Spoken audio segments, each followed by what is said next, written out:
আসসালামু আলাইকুম। Welcome back to smart school.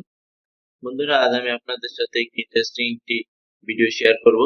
যে ভিডিওটি আমাদের প্রয়োজন পড়ে আমরা যখন একটি ল্যাপটপ বা পিসি উইন্ডোজ দিয়ে থাকি। উইন্ডোজ দেওয়ার পরে আমাদের ডিসপ্লেতে যে আইকন গুলো থাকে, যেমন রিসাইকেল বিন, দিস পিসি বা মাই কম্পিউটার, কন্ট্রোল প্যানেল, এইগুলো আমাদের ডিসপ্লেতে কিন্তু ডেস্কটপ বা পিসি ল্যাপটপের ডেস্কটপে থাকে না, ডিসপ্লেতে থাকে না। এগুলো আমাদের আনতে হয় সেটিং থেকে। তো এইগুলো আপনারা কিভাবে আনবেন সেটি আজ আমি আপনাদের দেখিয়ে দিব।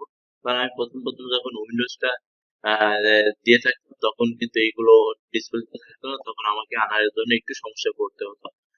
আমি আশা করছি অনেকে এই সমস্যায় সম্মুখীন হয়ে থাকে, তো তাদের জন্য আমার এই ভিডিওটি আছে। তো বন্ধুরা, আপনারা কি করবেন, আপনাদের এই যে উইন্ডোজ যে বাটনটা আছে, উইন্ডোজ বাটনে ক্লিক করবেন।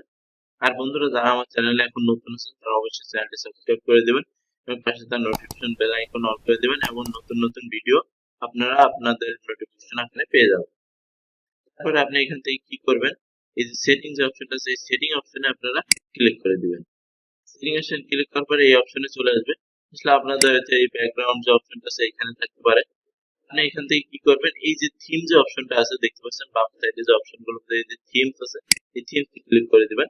এরপরে ডান সাইডে অপশনে চলে যাবেন, দেখবেন যে ডেস্কটপ আইকন সেটিং অপশন আছে, একটা ডেস্কটপ আইকন সেটিং। এখানে আপনি ক্লিক করবেন। ক্লিক করে আপনার সামনে ঠিক এমন একটি উইন্ডো অপশন হবে। উইন্ডো ওপেন হলে এখানে দেখতে পাচ্ছেন এই যে আমার যেগুলো ডেস্কটপে আছে, যে ডিসপ্লে আছে ল্যাপটপে, সেগুলো কিন্তু এখানে টিক করা আছে। আমি কম্পিউটারটা টিক মেরে দিলাম। দেওয়ার পরে আপনারা কি করবেন, আপনাদের যে কয়টা লাগে এখান থেকে সেগুলো আপনারা এভাবে টিক দিয়ে দিবেন।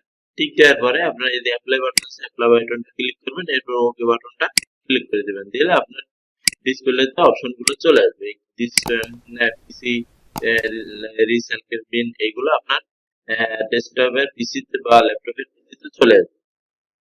বন্ধুরা, আজকের ভিডিও এতটুকুই ছিল। ভিডিওটি যদি আপনাদের ভালো লাগে অবশ্যই একটি লাইক দেবেন, আর আপনাদের বন্ধুদের মাধ্যমে শেয়ার করে দেবেন, যাতে তাদের এই ভিডিও থেকে কিছুটা উপকার হতে পারে। তো সবাই ভালো থাকবেন, সুস্থ থাকবেন। ভিডিওটি আজ এ পর্যন্তই। নতুন কোনো ভিডিও নিয়ে আবার দেখা হবে।